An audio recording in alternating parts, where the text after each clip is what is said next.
Hello and welcome to the LostBhoys Podcast. My name is Chris McGuigan and you're listening to podcast number 166 on the 2nd of October 2013. Well, surprise, surprise, we're back with a podcast. Jamie has been torturing me for ages while I've been doing the Celtic History podcasts, and I finally give in. Sure, we had a Barcelona match to watch. I have to warn you, there's a lot of gurning, but we do have a good laugh too. Hope you enjoy it. Here we go.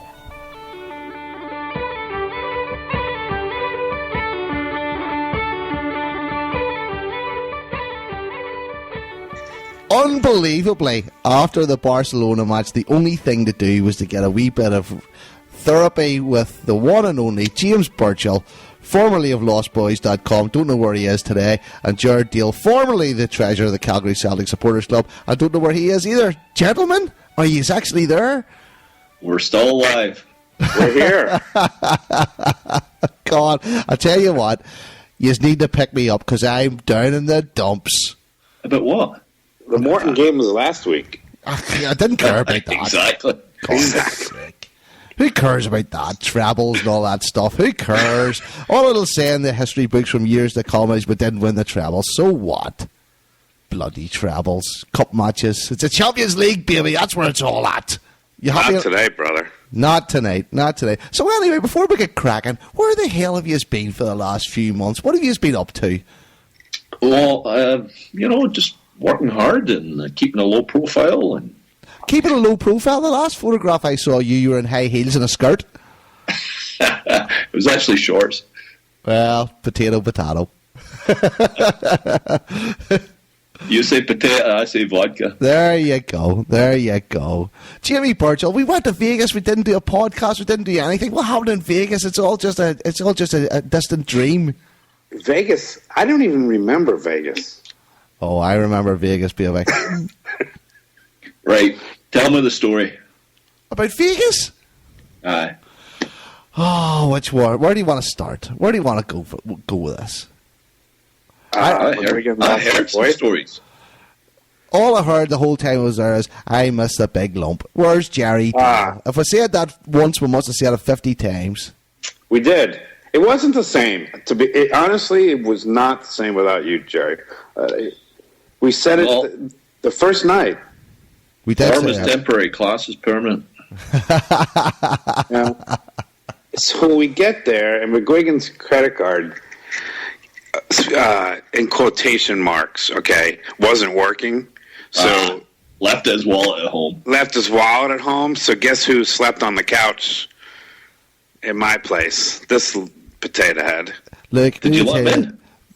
Yeah, I felt bad for the little wee Irishman. Flew all that way. It's like 17 hours flying.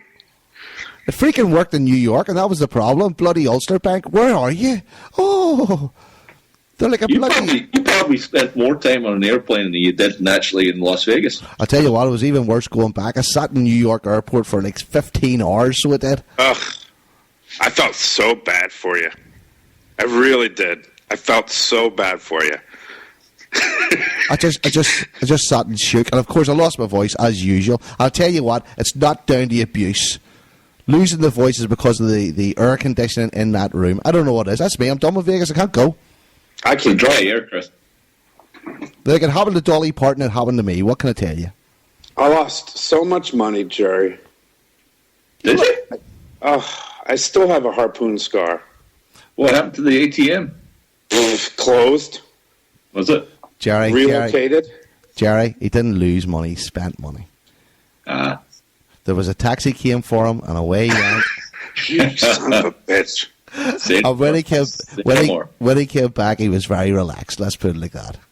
Let's just say that Vegas is awesome sometimes. And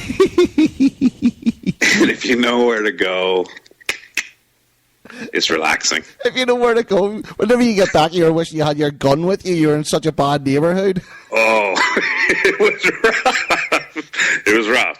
It was the best $25 he spent the whole weekend, Gerry. That included the taxi. And Chris met a new friend, Gerry. He met a new friend. Her name is Big Red. She's a new Miss Lost girl. And then we'll just leave it at that. But other than that, we missed you terribly. New Orleans next year, lads. We'll have to. I know. You have to save up your pennies for New Orleans next year. Oh, I have to go. I have no excuse. I mean, it's a 5-hour drive. I'm flying to Houston on the Wednesday night. Jamie and you and I are driving to New Orleans on Thursday. Hey, hold on. Wait a minute. I might chop liver. Can I not just fly to Houston too, and we'll do a road trip? Oh, man, that would be good. Jamie, we know a wee place down in Lafayette on the way. I know plenty of places.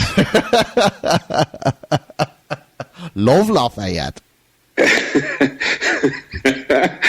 This could be a trip. I'm so proud of New Orleans for stepping up, and it was so good to see the New Orleans boys. All the you can even take your guns on this trip, Jimmy. I could take my gun completely. We're going for the Lost Boys balcony over Bourbon Street. That was the decision made. Yeah, that was a decision made. Lost Boys beads. Yeah, that's what we're investing in. To hell with your badges and your T-shirts and your scarves and your hats and all that malarkey. We're going for Lost Boys beads. All right, so here's a story for you. Since you spoke, can I interrupt you, Jamie? Go ahead, please. Before I'll probably need to get permission to go to that trip. Newsflash. All right, Gerard. Go ahead, Jerry. Tell your story. No way. No way. What? What's his name? How tall is he? 3 feet? He's got big hands. Really, Gerry? That's why we haven't heard from him. Jamie, tell your story. No way. Oh, I'm all cheered up now. To hell with bloody Celtic. I want to hear about Jerry's love life. Come on, talk to me. Where'd you meet her? What's all the good stuff? Tell your story. I was just going to say that since I talked to you last, I moved. So we moved. Where did you move to? A mile and a half away. Across the street. So anyway, I moved a mile and a half away, and when we moved, I found a box in the garage of Lost Boys T-shirts, and I gave them away. So now there's a bunch of homeless kids in Houston with Lost Boys T-shirts. Get your grass cut by Lost Boys listeners. That would be hilarious. Come on, enough about moving house, but come on, Gerry. Yeah, Dale. Who is she? I'll cut all this out, Gerry. Don't worry, you can trust me. He's a brick. No, I can't hear you. Oh yeah. Oh, that old chestnut. Oh, for God's sake! This is a podcast. Come on, everybody's sitting here waiting with bated breath to find out the latest in the... This is better than bloody Coronation Street and Dallas and everything put together. Come on, Gerry, spill the beans. The nation awaits. Did you meet her a massage parlor? Oh, he's not going to. No, he's not going to be drawn on that, is he? No. All right. Okay. So enough of that nonsense. It's great to talk to you. Okay. All right. Well, we'll give him a fool's pardon today. Let's talk about Celtic for a wee while. All right. So we've just lost to Barcelona. Scott Brown gets sent off for kicking his man and then making sure he kicked him again. We went down to 10 men. Played okay. Glorious defeat again. Did we play okay? I thought we played okay. No? Yes? Come on, Jamie. Take it away. I don't know. It sucks because I was by myself because I really should have gone to the CSC today, but I just couldn't. I was just too busy. And when I came home and I watched it, I was a little bored. Really? Yeah. I mean, it's tough watching a game when you have 20% possession, and I don't even think they had 20% possession. Did they?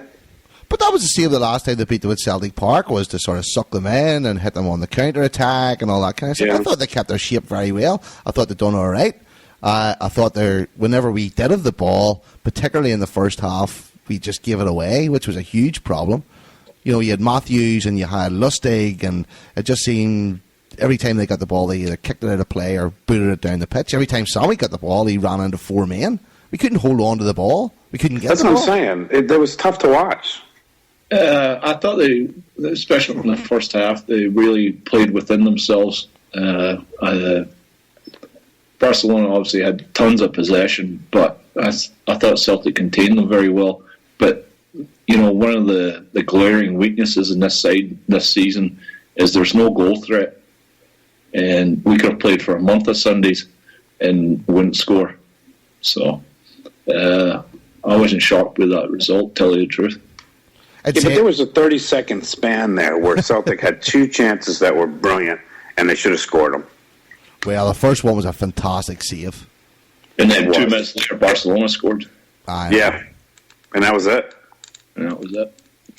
But even the Barcelona goal, I thought, was very soft. It was everything we didn't do all night. We marked men, we hurried, we chased, and whenever Fabregas scored, he was kind of on his own. It was just. And that was, Ambrose comes in. He's sort of the figure right now. He's a very polarizing figure, I think, right now. A lot of people are on one side or the other, and I thought he had a good game, except for on the goal.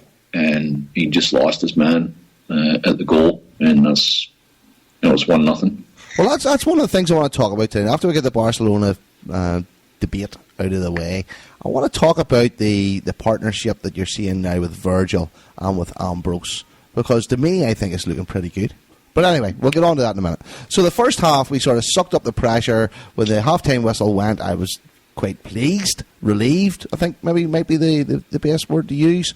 But I saw potential the same way it did, the last time we won 2-1. I think maybe my hopes were up a little bit. But the second half, like the Milan game, I thought became more open. And I don't know if that suits Celtic in Europe. I think we could grind results out with, scrappy play and not very much excitement. It's funny. I think they've matured defensively in Europe.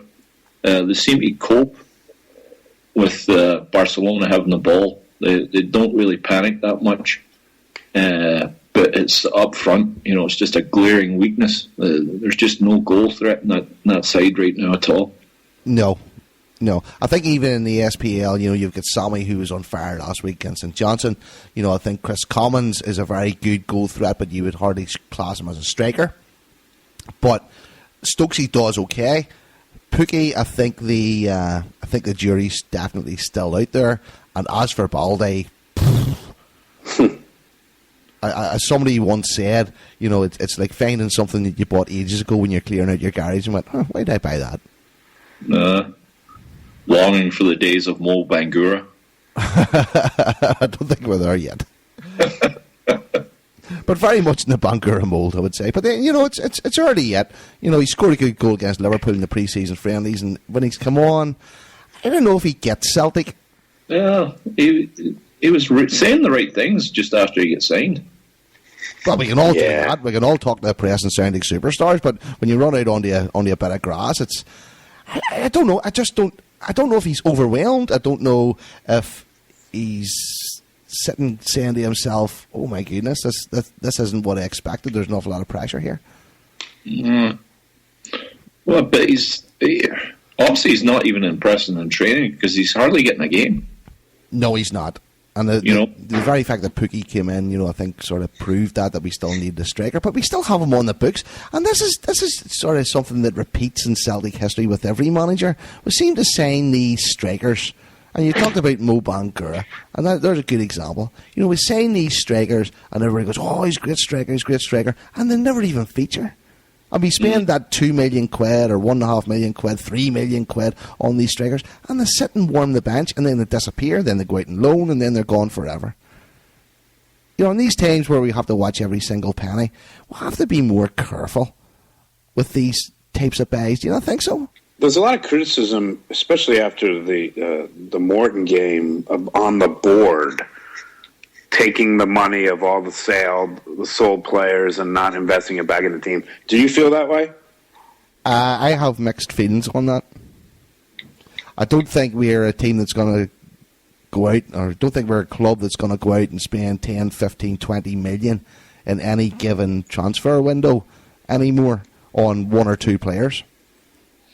Well, that was the big talking point over the summer, was it not? The boy from Erendine, Finn Bogason. Uh-huh. I think he was just outside that price range that they were willing to pay. Yeah, and I understand that, but when you put in the wages and all the rest of the whole package, I think was just a wee bit out with our reach, and that's what I'm saying. That's how you end up with the Baldies on the bench. I mean, even Pukki, when you look at Pukki, he's come with a bit of a reputation and scored a couple of goals in his first couple of games, but he still has an awful lot to prove, I think. And was he not at least second, if not third choice signing at the time? Yeah, but I think that's what we're looking at now. There's no doubt about that. Right. I mean, even when you see the half-term financial results and you see the profits that we made and we're going, yeah, we're in the black by £3 million and all this here kind of stuff, there's still no way that £3 million is ever going to be put in jeopardy with buying a big-name player again. No. Yeah, that's fair. Why would you do that? Oh, for nights like tonight, that game was there for the taking, I think. With just a wee bit more finesse up front. We could have, the result could have been a wee bit different, I think. Well, when you look at the fact that we lost Gary Hooper and even to a lesser extent we lost Tony Watt, we replaced them with Pukki and Baldy, and, well, we're not there yet. I mean, when you're starting to look at Anthony Stokes as being your main striker, which is fair enough. I mean, I'm a big Stokes fan, but he has been there for a couple of years as well. You get a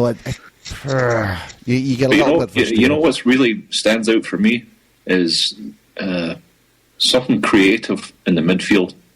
It's just glaring, and it's been that way for a couple of seasons now. Well, Wanyama was pretty creative in the center field, in the midfield, wasn't he? No, it wasn't. He was a holding midfielder. He was a defensive midfielder. They need, when you're dependent on Chris Commons at this level, that just doesn't cut it, Jamie. I like Chris Commons, though, Gerry. He's a decent enough footballer, but not at that level. Really? Really? Yeah, but you can't go out and spend 40 million on the guy that Arsenal spent. We're not gonna do that. I mean, creative midfield players playing in the Scottish Premier League, we have enough there to do it. Although I've also found that we rely an awful lot on putting the ball wide and crossing it into the box, and it's become very predictable. You mean like 25 corners? Yeah, exactly. Yeah. You're right, there's no spark coming through the middle of the field. Everything goes out wide and straight into the box looking for big men. Mm-hmm. It's out wide to Gerry, out wide to Forrest or Matthews, and the two of them are just falling over each other all the time, or themselves rather. Yeah, I got a question for you too. I tweeted, remember when Izzy was a $10 million player? And got some decent responses. Do you remember when we were talking about Izzy being a $10 million, transfer? But Jimmy, he was at the time. But then you look at the transfer window this year, and there was an awful lot of talk about that young fella from Manchester United. Butner was his name, right? Right. And that all fell through at the last minute. And he was a left back. So I really believe that Neil Lennon looks at Gerry and thinks, I need something else there. Because I think, going into tonight's match against Barcelona, I tweeted this before the game, I was really worried about Gerry. And at the minute, he still worries me, even playing the SPL. He's certainly nowhere near as good as he was before he got injured. No. And I think Neil Lennon sees that too. And what about Bo Richter? You don't even see him. Well, the first game he played when he got injured after about 30 seconds, I thought he looked pretty good. But again, you haven't seen him in the Champions League yet. No, I know, but again, Bo Richter's another one of these players. I think when he came, he was full of enthusiasm. He was energetic looking. We were looking to get him in behind strikers and all the rest of it. And now he's another one. He's another shoulder shrugger, And I mean, I'm sure he could come good, but again, the jury's still out. And that's a chance you take with a player for £2 to £3 million. Well, he came with not an impressive pedigree, but he was coming over from Ajax and he was doing something right. He's played in the Champions League for them. Yeah, I suppose so. But are you seeing it? Are you seeing it this Saturday against? Well, will we see it this Saturday against Motherwell? I don't know. No. We also brought in Bitton. They play. I don't know much about him. What's his background? He kind of snuck in under the radar on me. Well, he came in from what, Ashdod for $700,000. He's Israeli, but still there was tonight. Is he any good? Who knows yet?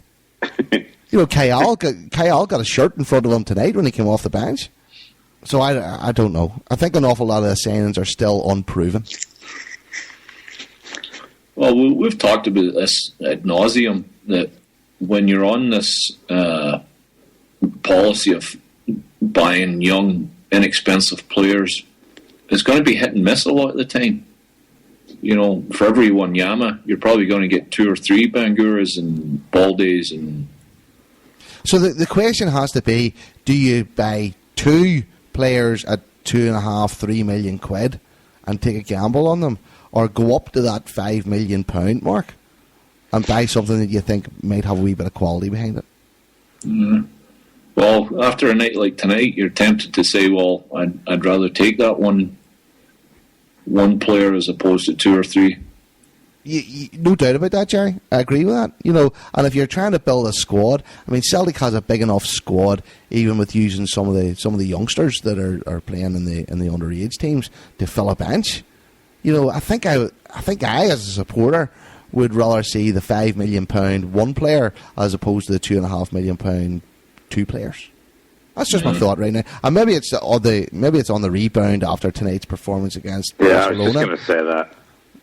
Do you think that's what it is? We're post gloom. I don't know if I'm gloomy. I'm just accepting the level that we're at. We will win the SPL. I know we're not top of the league yet. League Cup's out of the way. We will win the SPL. We may win the Scottish Cup. But at the minute, when you look at the Champions League, it's very difficult to see how Celtic could get out of the Champions League. It's going to be a hard slog now. Mind you, that result in the other game tonight didn't hurt. Well, it would have been an awful lot worse if Milan hadn't equalised with a few minutes to go. Fair. That kept us in it a little bit. Mm-hmm. I think if we had been looking at Barca on 6 points, Milan on 3 points, Ajax on 3 points, and Celtic on 0 points, with us to play Ajax next, I think that would have been a big ask in Amsterdam. Mm-hmm. You could play 3 games and be out of the competition. Yeah. All right. Big talking point tonight. The captain gets sent off. Yes, he did. And to be honest with you, before he got sent off, as has been the case for most games this season, I think Scott Brown has been exemplary. But he still has that little tinge of childishness. I was very childish tonight, I thought. He's a meathead, is what he is. But be honest, I know the referee had a really good look at what was going on. Whenever you saw it for the first time, did you think that was worthy of being sent off? No, not right off. I mean, even the commentators here in the U.S. didn't think it was. But when you see it the second time, you think, he's let the referee send him off there. Yeah. He made it easy for him, didn't he? He did. But your captain has to be bigger than that. It's funny because I'd seen at halftime, I'd seen one statistic that was showing how much each player, how much they'd run in the first half, and the average was around 5.5 kilometres, and Scott Brown was well over 6.5. So he was just running his socks off. There's no doubt he leads by example. I know that sounds stupid because he gets sent off tonight, but he has been absolutely superb this season. Not just this season, but even the past couple of seasons, you'd seen him mature. He still has his limitations, but I think you'd seen him mature as a player, and it was very, very disappointing to see him get sent off the way he did tonight. But do you think that costs us a game, Gerry? Did it cost the game? It certainly changed the game. Mm-hmm. You know, it's hard enough playing against Barcelona when they get so much possession when you've got 11 men. But try doing that with 10. It just makes it a hell of a lot more difficult, doesn't it? I actually thought whenever Barcelona scored the goal, after that, Barcelona were happy enough to come away from Glasgow with a 1-0 win. I know there were a couple of chances and Foster took off some wonderful saves, but at that stage I thought it was job done for Barcelona. Let's run the clock down and get out of here. Yeah, let's get the hell out of here. I felt the same way. I haven't said that. Forster made 2 or 3 fantastic saves near the end to keep it at 1-0. He did. And that might be important, you know, come down to the final game and you're counting goal difference. It might just become vital. Gerry, that's a good point. That's a good point. Because even Foster now, this season, I thought, has been okay. He's certainly, again, not the player he was a year ago. I thought the second half of last season, he was just okay. Just okay. I mean, cast your mind back to the Milan match. Mm-hmm. You know, and the 2 goals that we conceded in the Milan match. You know, the first one was a bit of a deflection, but he was, you know, he's flat-footed, stood there. And then the second one, you know, he saved the ball against the post and then fell into the net. And, I don't know. Maybe I'm harsh there. Don't bring this back up, because I get pissed off. You're like replaying it in my mind and getting chapped. But in saying that, I mean, I'm sure he'll take great confidence from what he done tonight as well, you know, and hopefully that'll spur him on again to what he was. But, you know, when you think that a year ago he was knocking on the door to play for England, he was in the squads, you know, we were all getting a wee bit silly about stuff, going, he's going to be England's number 1, he's going to replace Joe Hart and all this here kind of stuff. See, at the minute, he's not going to replace Joe Hart. He's not even in the running to go to the World Cup. And I don't know if that's because he's playing the SPL. We can use that as an excuse. He's playing the SPL and he's playing okay. Mm-hmm. Well, he's got plenty. He's got another 4 opportunities in the Champions League to impress. So let's talk about those 4 opportunities then. Okay, so here we are. We've played 2 games. We can crow all we want about having no luck and being disappointing and playing fantastically well and getting, you know, nothing out of the games. We're still sitting 2 games, 0 points. Have we any chance of progressing? It's going to be awfully hard. It's near impossible, I think. Gerry's been so positive today. I'm so proud of him. He's a totally different person. Right, Christopher? Well, the thing about it is, I mean, you have to look at the Ajax games coming up and saying that that's going to dictate whether we're going to have a chance or not. Because when the draw was made, you thought, okay, Milan and Italy, we never win Italy, right? You know, Barcelona, you expect Barcelona to beat everybody, home or away. Yeah. And you have to see Ajax as being your opportunity because, you know, Celtic and Ajax have had good results against each other over the years and stuff. And really you would have to think that you've a chance. I'm not saying that you should win, but you definitely have a chance. Well, you have to take 6 points for the Ajax, right? You have to. And that's a big ask. Well, we've won Amsterdam before. Mm-hmm. You know, but you're right, Gerry. Where's the goals going to come from? I know. It's very worrying. It's a tough draw. Yeah, it is, but that's what you get. That's the Champions League. Yeah. But this team is a Europa League team that got into the Champions League. Right? So let's just be happy. And the atmosphere was brilliant at Celtic Park today. You could hear it through the television and go on. And, you know, get some money and keep building this team. I'm going to do a bit of a Roy Keane on you here. Because Roy Keane talks about the Republic of Ireland. And he says, I'm fed up with all this stuff about fantastic support and unlucky to lose and all this here kind of stuff. But they're still not getting to tournaments and they're still not winning matches. And Celtic are exactly the same. See all this, you know, Celtic Park's a fantastic atmosphere, best in Europe. Yes, it is. We still have no points. And I don't know if I'm just getting old, but that's a wee bit harsh, Chris, because Celtic Park is one of the most difficult venues to play in Europe. And, you know, Barcelona are the first to say that. Yeah, no, Gerry, but we still have no points. Aye, this season we don't have any points. So we've only played one game, and that was against Barcelona. I know, but it was the same story after the Milan match too. Oh, we played fantastic. We lost 2-0.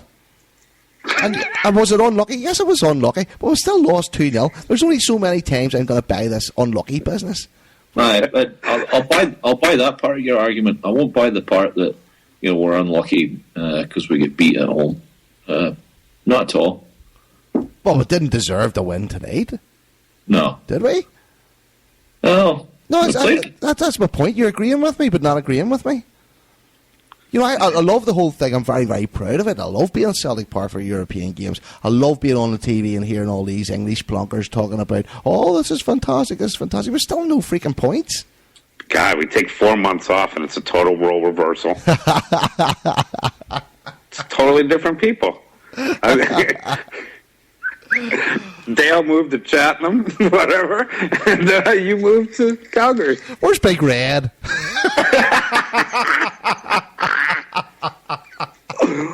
Oh my God, Gerry, she was so big. Oh my God, she'd have killed me, Jimmy. Oh my God, Gerry, I tried.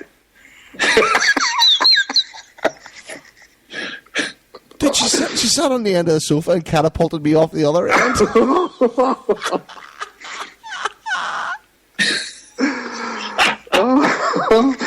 Wow, that was a big girl. Oof. Oof.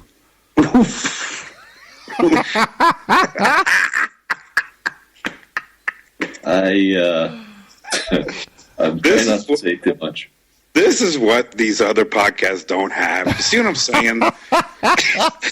We've got like 85 different Celtic podcasts right now. And none of them have the Three Amigos, ladies and gentlemen.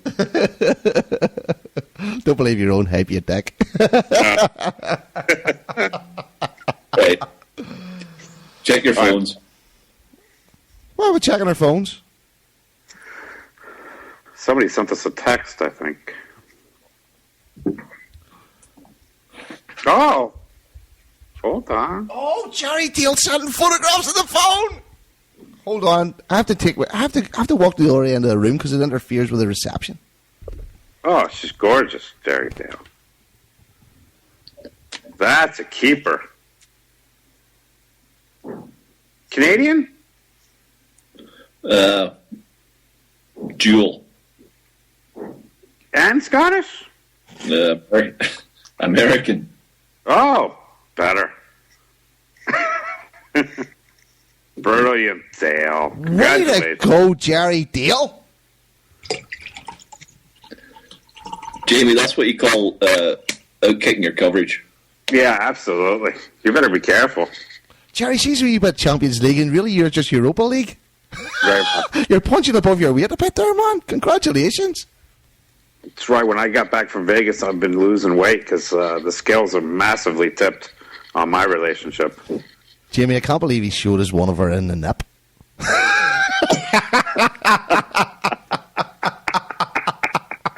See, we need to do a video podcast of this stuff. Check your phones. You wee devil, you Dale. Dale, look at you. He looks happy as hell. Look at him. No bloody wonder. Yeah. Well, you tell her we'll make sure you're on good behavior next summer. So Baldy or Ambrose and Virgil. Aye, let's talk a wee bit about that. So we've been screaming on here for 4 years now about trying to get 2 central defenders. Have we got them? Got the potential. I have to say I have a wee bit of a man crush on Big Virgil. Yeah, I can tell that. Nice. I like Virgil. I know he can't head the ball, right? He's okay in defence, but when he moves up front and he gets a wee chance in front of goals, he can go anywhere, right? He's got the big square head and a wee bit sort of Gary Caldwell-esque, right? But that's one good-looking boy. He's handsome. I'll give you that. He's a handsome lad.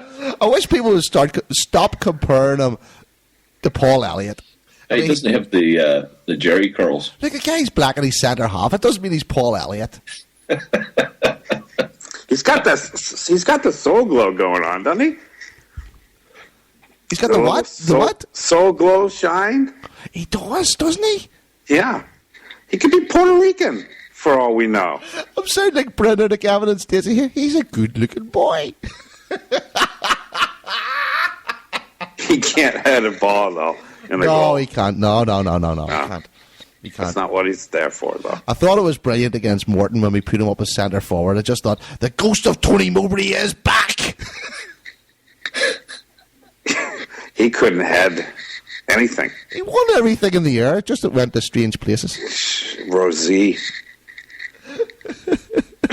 Like, say you're Baldy, right? And you're sitting on the bench, and Big Virgil is put up to centre forward. Would you not be a wee bit cheesed off of that? Yes, you would be, because now you're like, look at this. I'm never going to get sniff of playing time. I'll tell you what, Georgie Samaras has a run for his money now. Gorgeous George has a wee bit of competition. You know, the girls at Twitter are loving Big Verge, so I'm happy for them. They have some eye candy while they watch their games, and good enough. But they're a good duo, to get back to your man crush. They are a good duo. They're fun to watch. I don't think Bitten is going to get the same attention from the girls. Spock.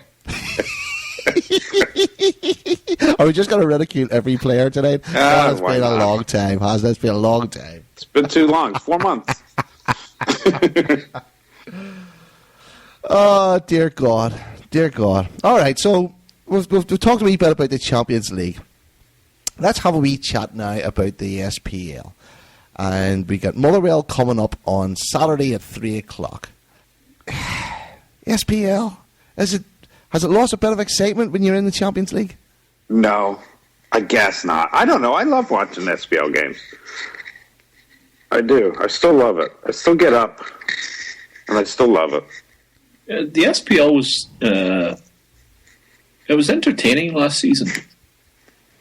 Not just from a Celtic perspective, but the league as a whole was entertaining last season.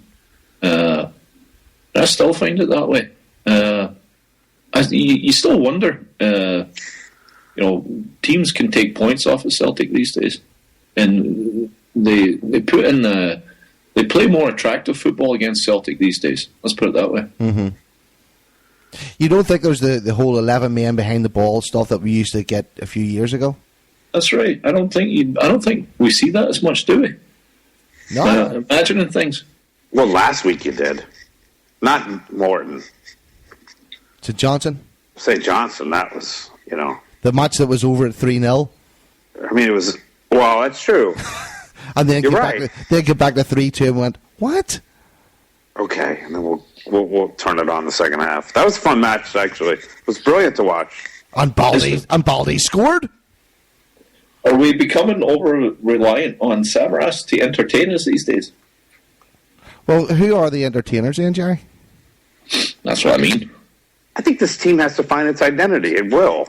All right, maybe it's not going to be in the Champions League, it's not going to be in the League Cup. But actually, that's a very good point, Jamie. It's a dramatically changed side from last season, and they're still finding that identity. Getting to know each other. We just talked about Ambrose and Virgil and their developing partnership. It's the same as well. You've obviously lost Gary Hooper, so you're trying to find who's going to score the goals for you. You lost Wanyama, who was a very steady influence. Ledley hasn't played that much this season, so there's a lot of growing pains going on right now. Gerry, let me read out tonight's team to you, son. Oh, Foster, Ambrose, Izagiri, Van Dijk, Lustig, Mulgrew, Matthews, Brown, Commons, Samaras and Stokes. So we brought in Van Dijk. We have one new player started in the first 11 tonight. Okay, well, if you remember back to when we beat Barcelona last season, Gary Hooper was in that lineup. Wanyama was in that lineup. Tony Watt come on that night. 7 of the players that started tonight played against Barcelona last year. Okay, so that's almost half. That's not half. Still 7. It's a nucleus of the team. 7's close to 5.5. 5.5. I agree. Who are you agreeing with? Dale. Typical. Because he agreed with my point and he liked it. You've changed, Virgil. You've changed.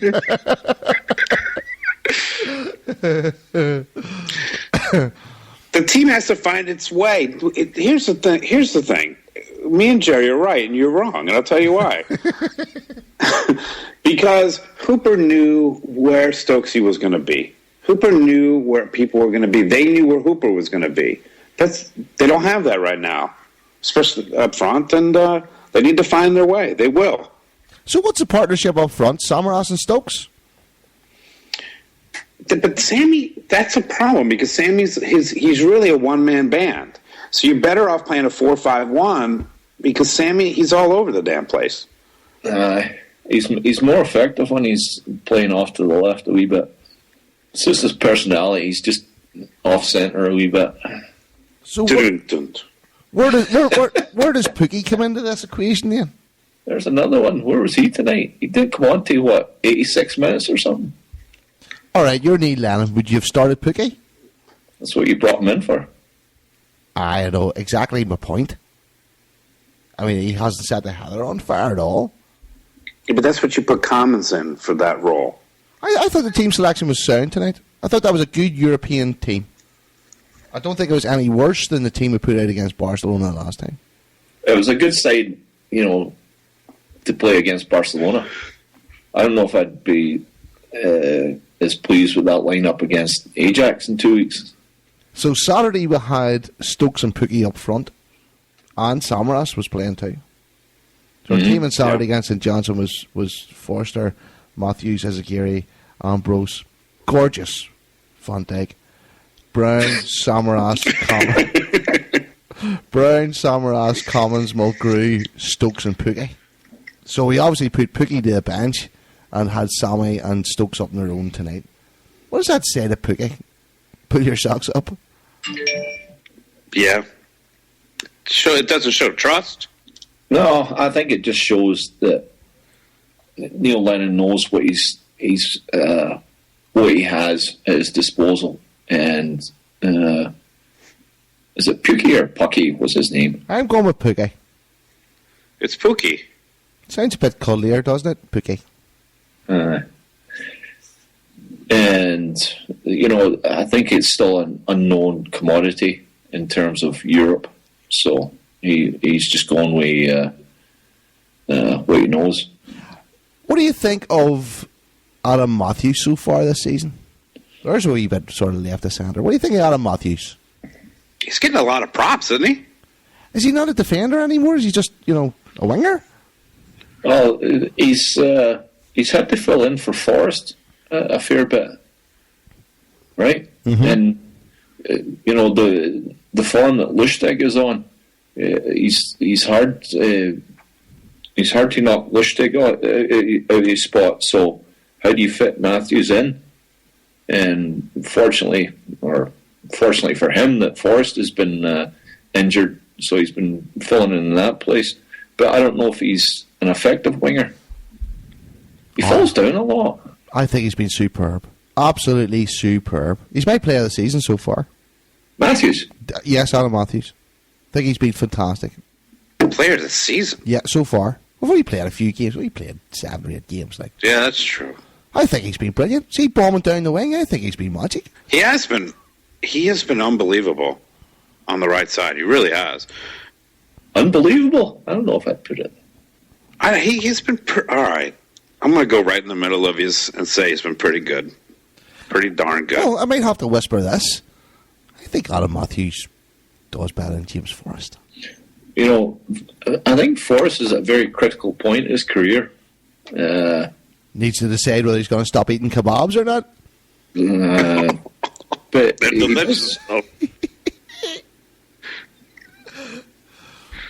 he's on the Chris Commons' dad.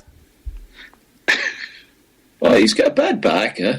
That's why he's got a bad back. That's why my back sucks ass. I got the worst back of any of you. I'm enjoying watching the team this year. I think we're doing okay. And so what? We go to the Europa League, right? Have some fun in there. It'll be fun. I really love the European adventures. I'm loving the Champions League. I think it's fantastic. Getting there was great. Being in there is not so much. Okay. Getting there was a bloody sweat, so it was. That was. It was fun. Here, did Charlie Mulgrew play tonight? Sure, he missed that header, do you remember? Yeah. Other than that... Well, you weren't really serious with that question, you weren't? No, you weren't. No, but, he's a real mystery, him. How he gets a game every single day. Get out of here. He's player of the year 2 years ago. I think Charlie's all right, as long as he doesn't play left back. But that's, it's back to the Ledley equation. If Ledley's fit, I don't know that I'm playing Mulgrew. But Charlie gives you something different. He gives you free kicks. He's a big boy. A funny haircut. He has a bad haircut. There's no doubt about that there. And also he's got bad tats. Aye.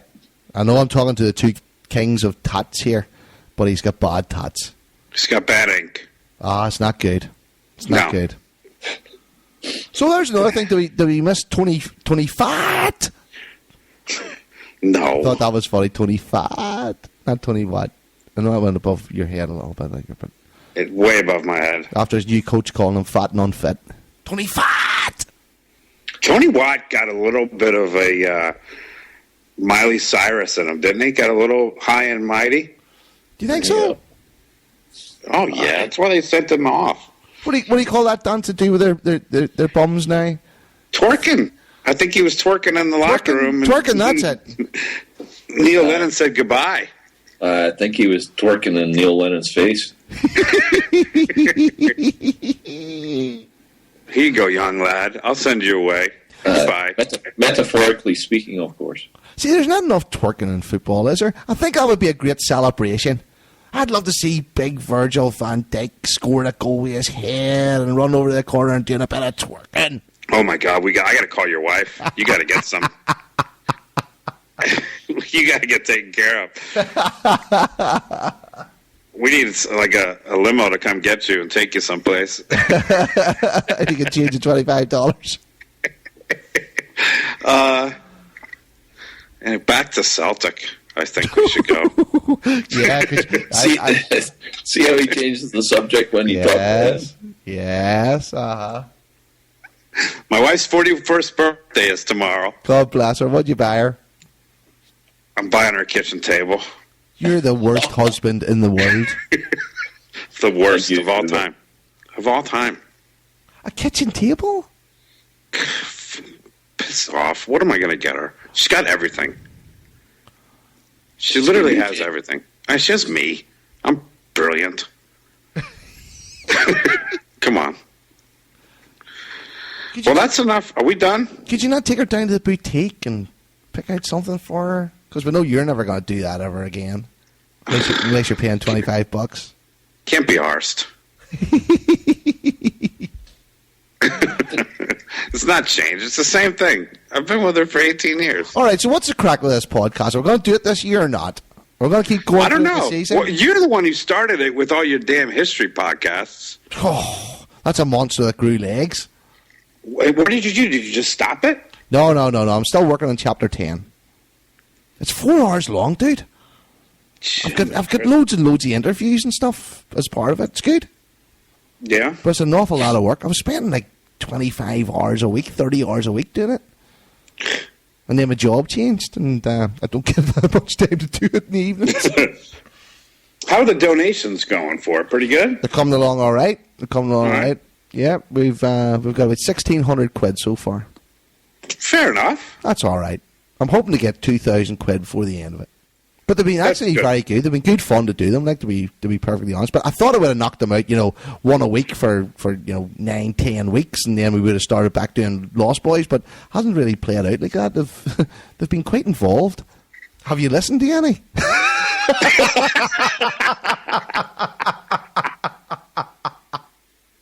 I have them all queued up, ready to go. Your day in the sunshine's coming up because I've got I'm going to finish off 1990 to 94 over the next week or so, and then I've got 94 to 2000. I need to record that. I've recorded 2000 up to 2010, and then it's you two bozos to round it off. Oh, brilliant. Have you done your homework? Oh, I'm ready. You're pathetic. I'm ready. Jared Deal. Jerry's gone. I haven't even been sent any homework. What do you mean? You have to do from 2000 up until 2020? Oh, I can do that off the top of my head. A lot of people think that, and then you start talking to them about it, and you ask them questions, and goes, I don't really remember what happened there. It's actually been very good. The next one that's coming out, which is 90 to 94, has a few very interesting interviews in it. And where was Ramon Vega signed from? Where was he from? Where did he sign from? He signed from Spurs, didn't he? Oh, okay. All right. I think he signed from Spurs. He was Swiss, right? I was just testing you. Right, see? I haven't got that far yet. But I have an interview with Brian Dempsey recorded about the takeover, and now that's going to be very interesting listening. I had to run it by a lawyer friend of mine to see if I could actually publish it or not. I won't let the cat out of the bag, but it's very interesting. Maybe we'll hear that before Christmas, Jimmy. Oh, for God's sake. I've done freaking 24 hours of audio in the last lot of weeks. Cut me some slack, will you? It's horseshit. It's horseshit. Do something. Do something, Graham. No. Look, don't. Oh, that's right. America closed down today, didn't it? Yeah, we're not. We're shut down. It's nice. Yeah. Well, you just decided to take a few weeks off. You know, look, you Euros take 6 weeks of holiday a year. They ran out of money. Yep. That's what happens when you liberals take over and you socialists and you have all these socialist programs. You don't have enough money. So what did you just say? You're chucking it for a while? What's going to change between now and then? Nothing. It's brilliant. Shut it down. We don't need it anyway. Bunch of losers on the government. What about all the people that are losing their jobs, and what about Area 51 that's not guarded anymore? Well, it's guarded. The U.S. I want to sneak in and see the alien. I want to see the alien. Don't get me started on the U.S. government because his name's Bitten. That's hilarious. Yeah. Don't get me started on the U.S. government. I'll get all fired up. Nobody cares, Jimmy. That's why I don't want to talk about it. The next thing you just want to go and bomb places and stuff, and because there's chemical. What are you people up to? We're the dumbest country in America since this idiot took over. What's the matter with America? We have an idiot in charge. I mean, even the Brits dumped you. You remember the French? That's embarrassing. You know how rough it has to be for for us to go to the French and go, come on, help us out. The bloody French. Nobody likes the French. Nobody likes them. I think the world likes the French more than they like America, to be honest with you. Jimmy, I forgot about all the French in Canada. Oh, there are a ton of French and Canadians. Sorry about that, Gerry. Sorry, Gerry. Pardon, monsieur. Pardon. What about the French, Gerry? I live in Alberta these days. There's no French out here. Oh, you've changed. You've changed too. All right, you idiots. I've had enough for tonight. I've had enough. That's the end of Lost Boys. I'm never doing another one of these again. I didn't think so. You need to really up the quality of this podcast. Because, I'm sort of high-flying with celebrities right now, doing fantastic podcasts, and you two bozos come in here and talk about Bitten looking like an alien. Yeah, you can't be ours. He can't be ours to call us, Gerry. Now people know what's really happening. Well, I know. You don't have to tell me, Gerry. Yeah. Look, left us in the lurch. You are so 2009. Yeah. Is that how long we're doing this? Jesus Christ. Is it really? Hey, you want to interview a CSC next week with me? I've more chance of interviewing the alien. They don't exist anymore, CSCs.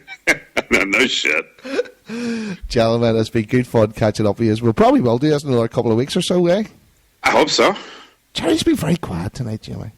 I was going to say, if I'm no busy, then we'll get together. All righty. Hey, let me ask you a question. Does your girl know about us? Did you talk about us? She knows about us. How do you think she met me? Oh. It's Little Red. Big lug. Nicely done.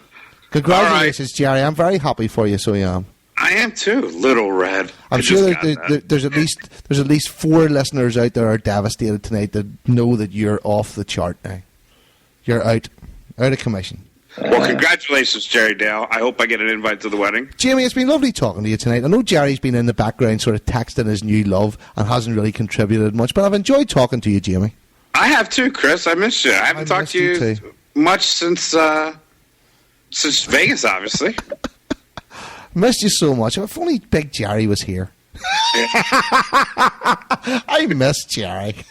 I do too. Look at him. He's texting I know. away. He still hasn't even worked out how to turn the wee button off so we can't hear him texting. What are you sending? Selfies? Of his big Sasquatch hands. Hey, you can send selfies. It'll probably increase our podcast downloads. Not so sure about that. Gentlemen, it's been a pleasure. God bless you. Good night. Both. Great talking to you. That was brilliant. Missed you. You can listen back later, Gerry, to find out what we're talking about.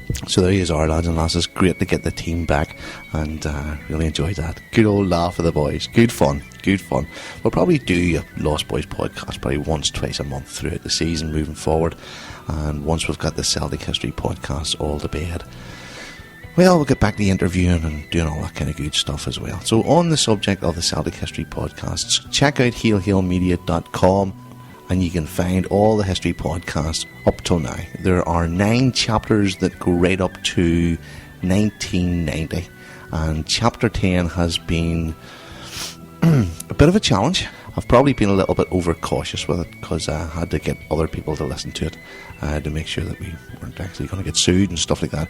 But anyway, it's quite long, and it'll probably be available within the next week or so.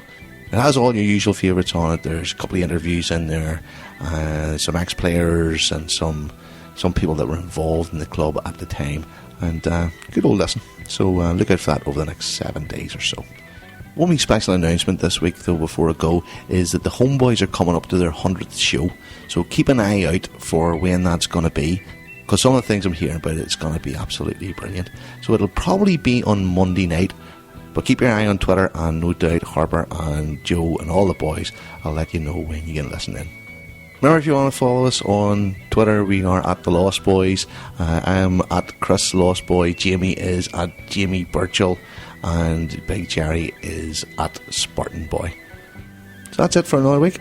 Back to domestic duty on Saturday against Motherwell, and another 3 points would be very well received. My name's Chris McGuigan. You're listening to the Lost Boys podcast. Playing us out as usual, Charlie and the Boys, and the song of the Lonesome Boatman. Talk to you all soon. Cheers.